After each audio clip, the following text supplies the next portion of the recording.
There were 42 white folding chairs set up in perfect rows around the fire pit, and I counted every single one of them. Not because I was bored, but because it gave me something to focus on while Sabrina forgot I was even there. The evening air smelled like grilled peach and something expensive I couldn't name. Her boss, Marshall Durant, had a backyard straight out of an architecture magazine. Minimalist lanterns, sculpted hedges, little signs that told you not to step on the grass. Like even the lawn had status here. I was holding a paper plate with shrimp skewers I didn't ask for, standing beside a woman who hadn't looked at me in over 20 minutes. She laughed in a way I hadn't heard in years. A specific, melodic kind of laugh she used to reserve for our old kitchen counter nights when it was just us. 2 bowls of cereal and dreams about how we'd make it. Now she laughed like I wasn't even holding her jacket. Like she didn't arrive with me. Like I wasn't her husband. Sabrina had been different lately. Not cruel. Not distant exactly. Just recalibrated. As if some invisible scale had tipped and she was now weighing our life against something shinier, louder, more presentable. The more I faded into her background, the brighter she seemed to glow in everyone else's spotlight. I stayed another half hour. No one spoke to me. When I left, she didn't notice, not even a glance. But 5 minutes after I stepped off that perfectly lit driveway and into my car, my phone buzzed. Her message said just one word, "Come." And that's when I knew this wasn't a marriage anymore. It was a guest pass, one she could revoke, renew, or reprint whenever it suited the party. I sat in my car with the engine running, staring at the word on my phone. Come. Just that. No question mark, no emoji, no context. It sat there like a command, like something halfway between a plea and a dare. For a second, I actually considered turning the car around. Not because I thought she needed me, but because despite everything, I still wanted to believe I mattered to her. That my absence might have caused even a flicker of discomfort. But deep down, I knew that message wasn't about me. It was about control. She hadn't realized I was gone. Someone else probably had. Maybe Marshall. Maybe one of those executives who saw me as a placeholder rather than a partner. I didn't reply. Instead, I drove aimlessly for nearly an hour, my hands on the wheel, but my mind stuck in that backyard, still watching her laugh with people whose names she'd never mentioned at home. She used to tell me everything, not just the big stuff, the little things. The annoying coworker who always reheated fish in the break room. The new intern who thought synergy was a cool word. I hadn't heard a story like that in months. And it wasn't because nothing was happening. It was because somewhere along the line, I stopped being the person she brought stories home to. When I eventually pulled back into our driveway, her car was already there. That was surprising. She was always the last to leave those events. I stepped inside quietly, more out of habit than caution. Our house smelled like cinnamon. Her favorite candles were lit, which meant she'd gotten home first and tried to make it feel warm. A performance, maybe, or guilt. She was on the couch with her shoes off, staring at the TV, but not watching anything. Just flickers of color bouncing off her face. Her phone was in her hand, screen dimmed. I stood there for a second, and she didn't turn.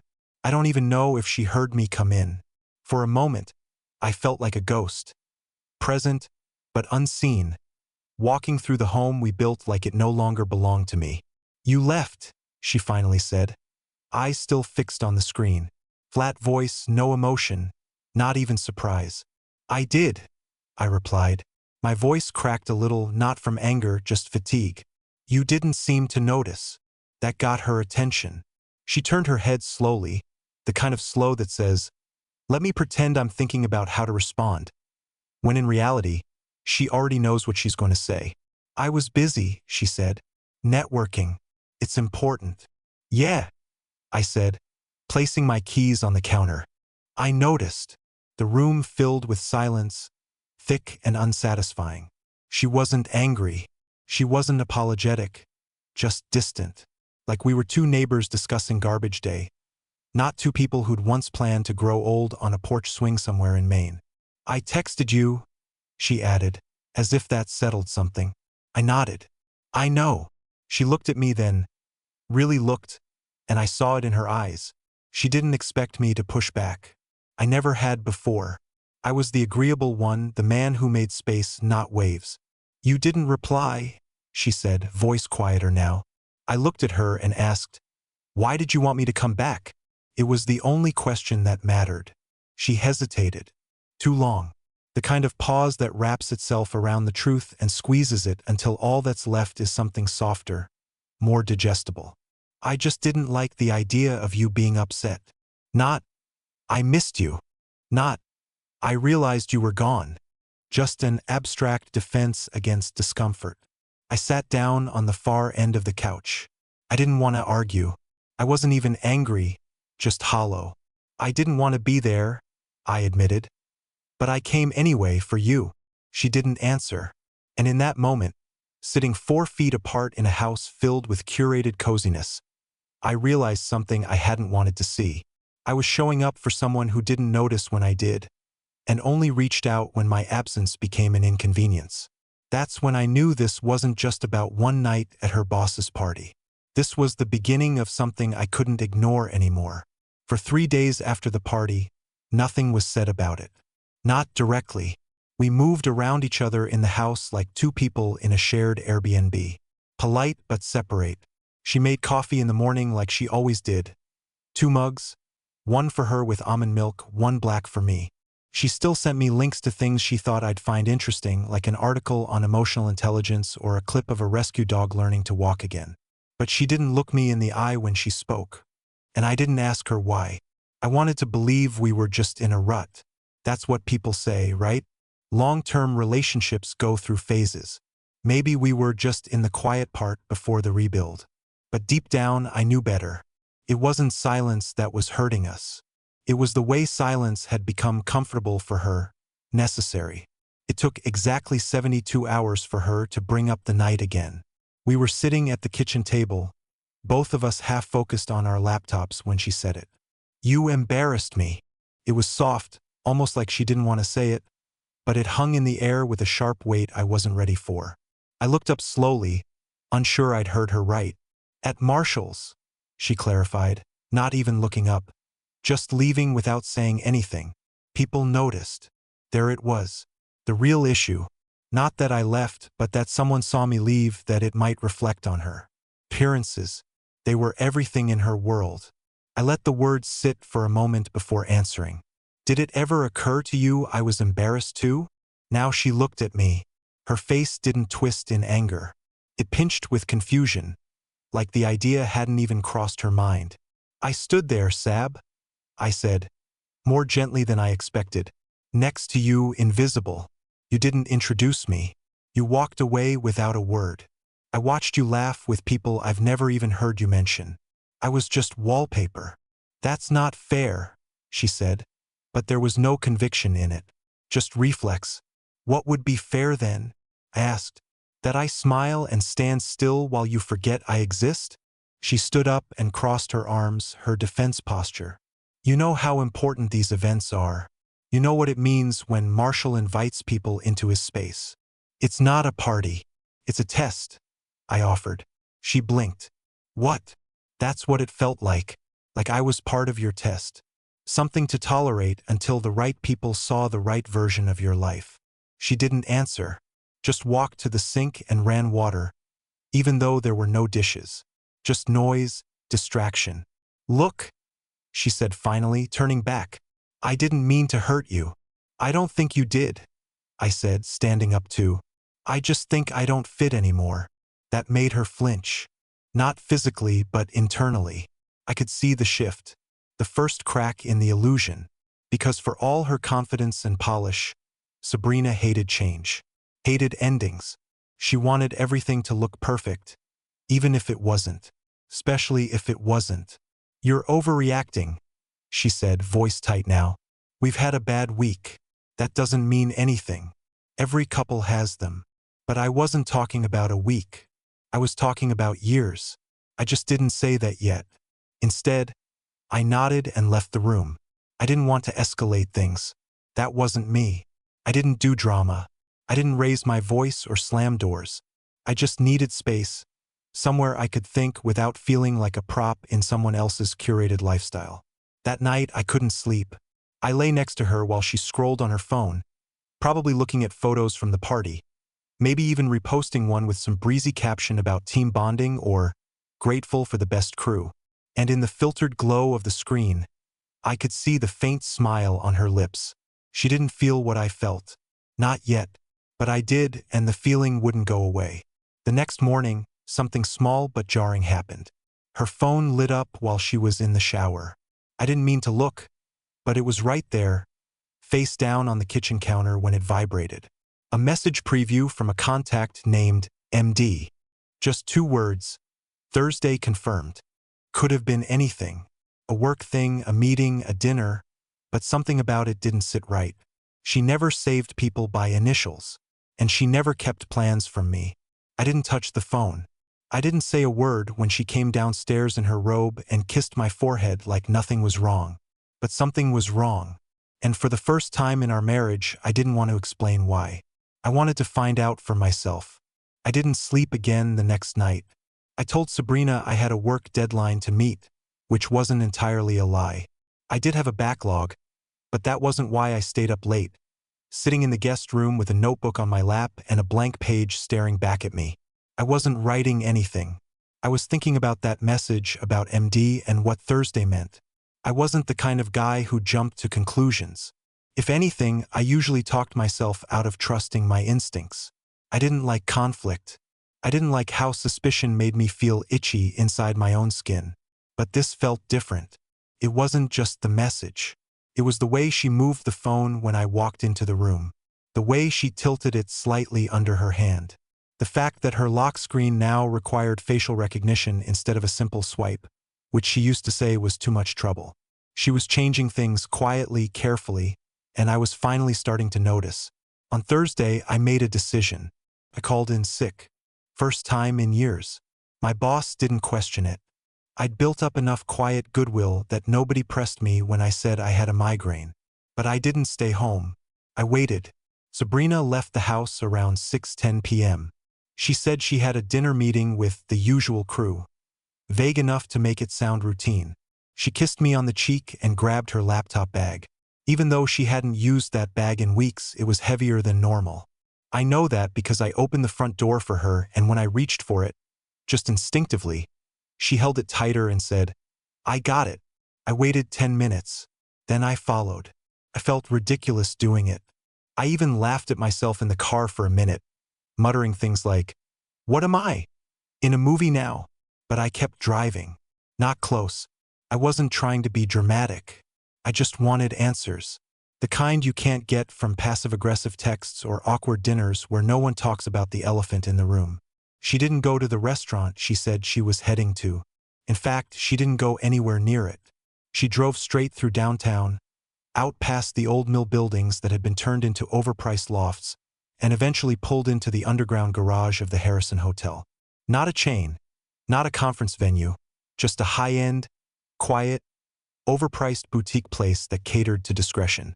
I parked 2 blocks away, sat in the car with the engine off, fingers drumming against the steering wheel, heart thudding hard enough I could feel it in my eardrums. Could still be nothing. Maybe she was meeting Marshall. Maybe it was a last-minute team gathering. But I knew, in the way you just know when something is breaking before it shatters, that it wasn't that. 20 minutes passed, then 30. I walked. I wasn't sure what I was doing. I didn't want to cause a scene. I wasn't going to confront her in the lobby like some bitter husband on a bad reality show. I just needed to see, to confirm, to stop wondering. I stayed outside the side entrance across the street, where the trees offered enough cover to go unnoticed. At exactly 7:06, I saw her. She stepped out of the elevator into the glass-walled lounge on the 2nd floor. And she wasn't alone. A man, tall, lean, maybe late 40s, stood next to her. They weren't touching. Not yet. But they were close. Too close for business. Too familiar for colleagues. She was laughing again. That laugh she'd once saved for me, but now gave away like loose change to someone I didn't recognize. He leaned in, said something. She nodded. They walked together toward the corridor, toward the rooms. And I stood there across the street, staring up at them like I'd stepped outside my own body. I didn't cry. I didn't rage. I didn't take photos or send texts. I just stood still, perfectly still, while a part of me quietly stopped breathing. I didn't know how long I stood there, but by the time I made it back to my car, it was dark. I didn't drive home right away. I sat in the parking lot of a closed coffee shop, staring at my reflection in the rearview mirror, and I didn't recognize the man looking back at me. I wasn't angry at her. I was ashamed of myself, ashamed for not noticing sooner, for making excuses, for shrinking in her shadow until I was small enough to be overlooked by everyone, including the woman who once said I made her feel safe. When I finally did get home, it was after 10 o'clock. I didn't bother turning on the lights. I sat on the edge of the bed, waiting for her like a forgotten ghost. And when I heard the door unlock, soft, careful, like she was trying not to wake me, I didn't move. She stepped into the bedroom and gasped. "Oh, you're up," she said, like it was unexpected. "I couldn't sleep," I replied. "How was dinner?" There was a pause, a beat too long. She lied, of course she did. Something about how long it ran, how the clients wanted drinks, how Marshall's wife showed up surprisingly. And I nodded, because I didn't want to hear her tell the truth. Not yet. Because I wasn't ready to hear what she'd become.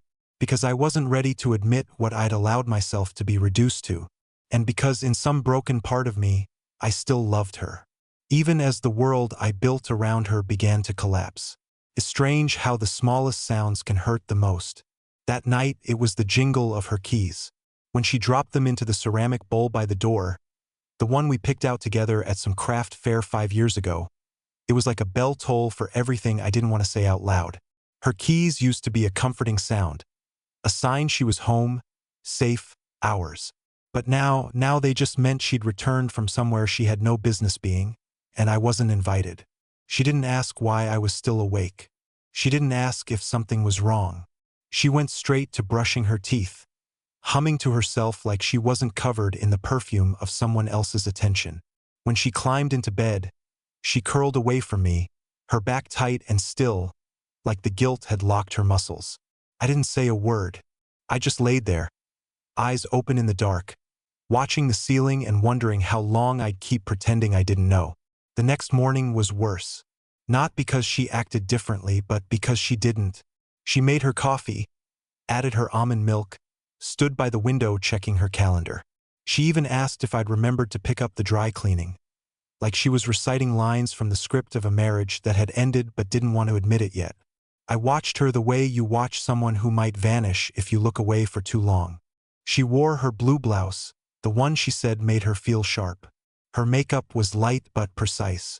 Her hair was up in that quick, twisted knot that always looked effortless but wasn't.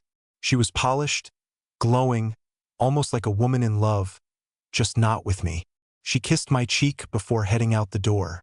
I didn't lean in. I didn't return it.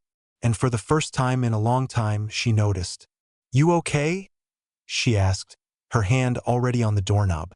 "I'm fine," I lied. She hesitated, just briefly, like her intuition wanted to say something her mouth didn't dare voice. But then she smiled, not the real one, the polite one, and said, "I'll see you tonight." I nodded, but I didn't say goodbye. When the door closed, I sat down at the kitchen table and stared at the spot she'd been standing. I tried to picture who she was meeting that night, what they would talk about. If she laughed with him like she used to laugh with me. If she told him the things she used to whisper to me when no one was listening. Secrets, thoughts, dreams she said only I would understand. I wondered if she called him by a nickname. If he knew she hated cilantro.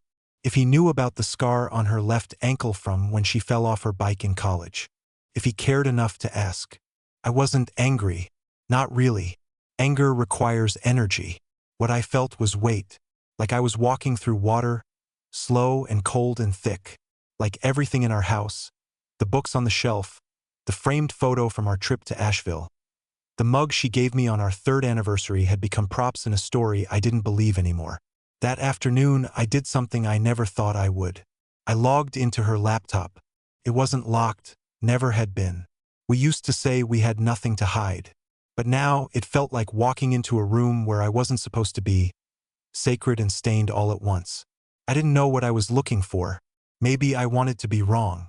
Maybe I hoped I'd find receipts for a group dinner or emails about a work event, something that would pull me back from the edge. Instead, I found a folder labeled Q3 Concepts. Inside, buried between actual pitch decks and digital mood boards, was a PDF labeled PDF. At first, I thought it was work-related, but when I opened it, I froze. It wasn't about work. It was a stream of short entries, little paragraphs, notes, reflections, thoughts he'd written, apparently for her. Maybe she asked him to. Maybe he did it on his own. But they were intimate, not dirty. No, that would have been easier in a way. They were personal, like someone trying to stitch themselves into her thoughts. One line said, "You deserve to feel seen every single day, not just on Thursdays." And that was the part that broke me, because I used to say things like that, in different words maybe, but that was the heart of it. That was what our entire marriage was built on. My quiet promise to never let her disappear inside her own life. But now, someone else had taken that vow, and she let him. I didn't print anything. I didn't forward the file. I just stared at the screen until my eyes burned. Then I closed the laptop, wiped the trackpad like I hadn't touched it, and sat there for a long time, hands in my lap, feeling like a man who had just read the final chapter of a book he never wanted to end. That night, when she got home, I was already in bed. She slipped in beside me like everything was normal. I waited until the lights were out. Then I whispered the only thing I could think to say, "Do you feel seen?" She didn't answer. I'm not sure she even understood the question. But in that silence, I got mine. The next morning, she made pancakes. She never made pancakes during the week. She stood in the kitchen flipping them like it was any Saturday from our old life, humming to herself, barefoot, robe tied loose at the waist. The smell was warm and familiar, and for a moment, I almost let it fool me. I almost convinced myself that things could be ordinary again if we both just pretended hard enough. But ordinary was gone. Ordinary had a timestamp, and it expired somewhere between her hotel visit and the file named after her lover's initials. She slid a plate in front of me with a little grin, the kind that used to make me feel like I was in on something special. Now it felt like she was smiling at a role I hadn't realized I was still playing. I watched the syrup pool around the edges of the pancake and didn't pick up my fork. "You okay?" she asked, tone casual but eyes alert. I looked up. Why wouldn't I be? She tilted her head, waiting. "You're quiet." "I've always been quiet." "That's not what I mean." I wanted to say so many things. "I saw you. I know about the hotel. I read what he wrote." But what stopped me wasn't fear of confrontation. It was that sinking feeling that the truth wouldn't do anything, that it wouldn't change her choices, that she might admit it with the same calm tone she used when she told me we were out of almond milk. A shrug, an apology without weight. So I said nothing. I just pushed the plate slightly forward, stood up, and went to the sink. She didn't ask why I wasn't hungry. By the time I got to work, my stomach was in knots. I kept thinking about that file, about the way he phrased things. Like he knew me, like he had mapped out exactly what I wasn't giving her. And maybe he had, maybe she told him everything I failed to see. I tried to imagine what their conversation sounded like. Did she vent about me? Did she describe me as cold, distant, a man too small for her world? Did she tell him that I loved her? That I'd always loved her? Probably not. In the middle of the day, she sent me a message. "Thinking about you. Sorry if I seemed off. Want to go for dinner tomorrow." The message wasn't cruel. It wasn't defensive. It sounded like someone extending a rope across a canyon, hoping it might hold. But it didn't feel real. Not after what I'd seen. It felt like an act, like she was trying to get ahead of something or soothe the suspicion she sensed, but didn't want to confront head-on. I replied, "Sure," because I needed time, because I wasn't ready to walk away. Because part of me, the oldest part, still believed she might stop before the damage became irreversible. That night, I didn't sleep in our bed. I told her I fell asleep on the couch while watching a documentary. She didn't push. Maybe she was relieved. Maybe the distance gave her room to breathe. Or maybe she just didn't care enough to ask why I was disappearing. The next day, I made a decision I never thought I'd make. I reached out to someone else, someone neutral, her sister, Meredith. Now, I've never been close to Meredith. She's blunt, fiercely loyal to Sabrina, and never liked how quiet I was. But I didn't go to her for advice. I went to her for truth, for a different angle, for a reality check from someone who knew my wife longer than I did. We met for coffee on the edge of the city at a bookstore cafe no one from her circle would recognize. She was already there when I arrived, sipping something with oat milk and scrolling through emails. When she saw me, her face shifted, guarded, skeptical. "This is a surprise," she said. "Everything okay?" "Not really," I said, sitting down. She watched me, waited. "I think she's seeing someone," I said. "And I think it's been happening for a while." She didn't flinch. She didn't gasp. She didn't even blink. She just took another sip of her drink and set it down with an unnerving calm. "I was wondering how long it would take," she said. I froze. "What?" Meredith leaned back, arms crossed. "Look, I'm not saying I know everything, but I know my sister. And lately, she's been different. Why didn't you say anything?" She raised an eyebrow. What was I supposed to do? Accuse her without proof? Ruin your marriage just to be right? I couldn't believe what I was hearing. "She talks about you like you're this soft landing," Meredith said, almost gently. "Someone safe, comfortable. But I think she's been craving something else. Some kind of spark." I felt like I'd been punched because she was right. That was me. I was the soft place. The familiar. "You knew," I said quietly. "I suspected," she corrected. "But I didn't want it to be true. You're a good man, Lel. Maybe too good." I stared down at the table, hands curled around my cup like it was the only thing keeping me grounded. "Do you think she'll stop?" I asked. Meredith sighed. "Honestly, I don't think she even knows she's doing it.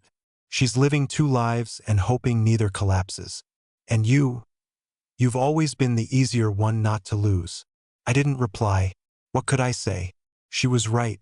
Sabrina was gambling on my silence, on my softness, on the fact that I wouldn't blow up our life. And so far, she was winning. That night, I didn't confront her. Instead, I took a walk, just around the block. Slow, thoughtful, the way you do when you need to delay a decision. The air was cool, the kind of cool that makes your skin tighten but clears your head. When I got back, she was home, sitting in the living room with a glass of wine and a playlist she called Reset. She looked up and smiled. "You okay?" she asked again, and I nodded, because the truth wasn't ready yet, but it was coming. And this time I wouldn't let it pass me by. The next morning, the quiet was unbearable. Not loud, not tense, just unbearably still. She moved through the kitchen like it was any other day, toasting bread, sipping from her thermos, flipping through emails like the woman I used to know hadn't become someone I could no longer recognize. But I noticed everything. The way she kept glancing at the clock. The way her phone stayed face down, just far enough away from her that it wouldn't vibrate against her thigh. The way she didn't meet my eyes once.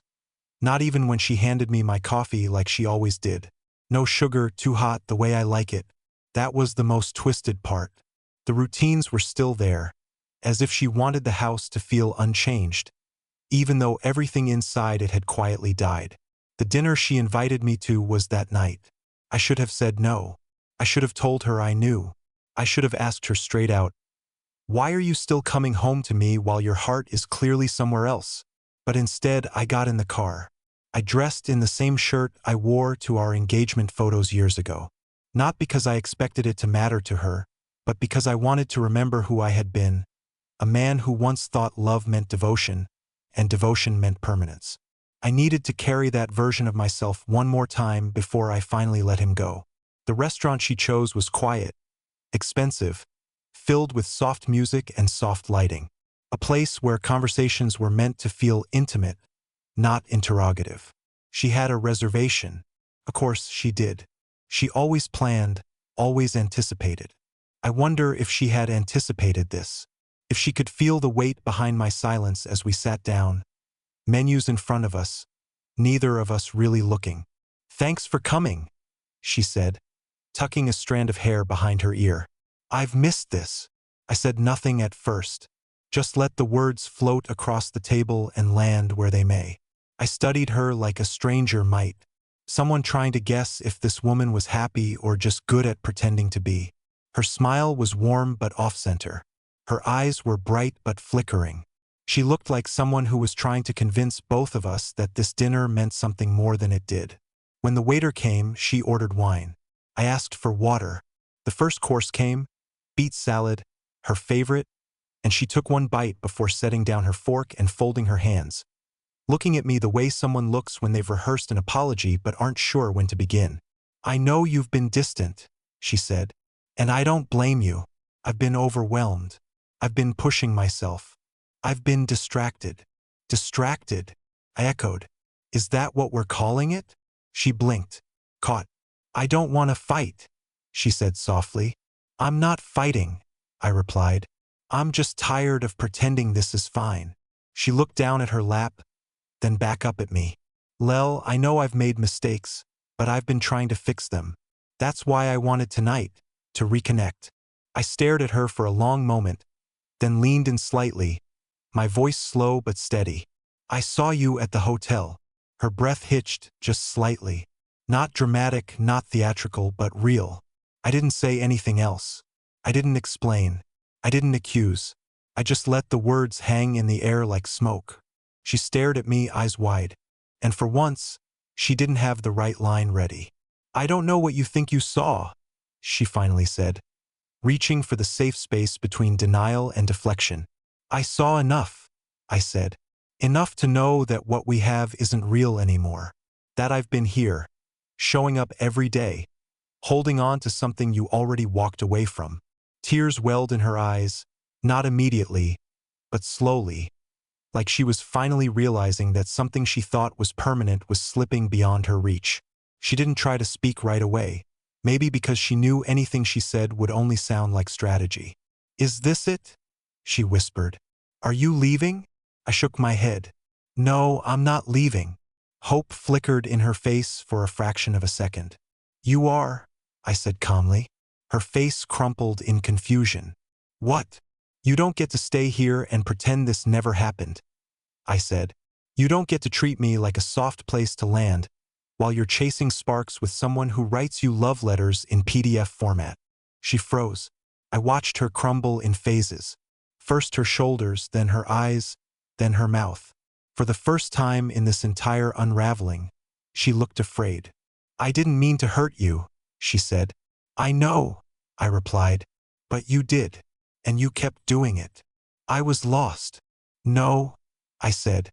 "You were selfish, and I let you be, because I thought love meant staying even when it hurt." She looked down again, hand shaking as she reached for the wine glass she hadn't touched. Her lip quivered, her mouth opened, but there was nothing left to say.